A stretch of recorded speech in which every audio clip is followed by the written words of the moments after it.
They're vaccinating, and they're trying to spread the word as best they can about pertussis being back in a big way.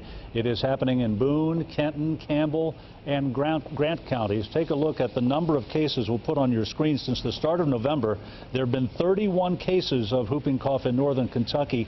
And the situation isn't improving. In the last week alone, there have been 13 cases. And by comparison, there were 7 in all of November and December last year. Most of the current cases are with school-age children 10 and older, and although there are some instances where adults have developed whooping cough. Now, it can spread quickly, and even though schools are on break, the holiday season draws people together, of course, and that's a concern health officials have. So they've been in close contact with doctors and child care facilities throughout the area about it. The most effective way of preventing the spread is vaccination, and that goes for adults and parents as well as their kids, because protection can fade over time, and newborns aren't fully protected till 6 months old, so there's a lot of worry about that.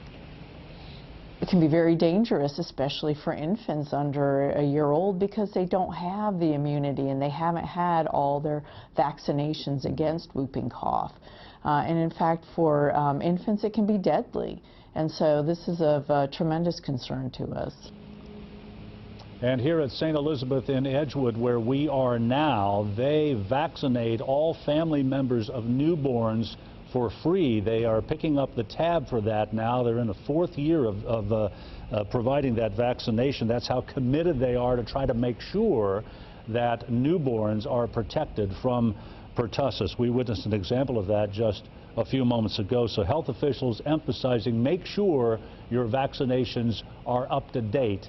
Something to check this holiday season. Reporting live in Edgewood, John London, WLWT News 5.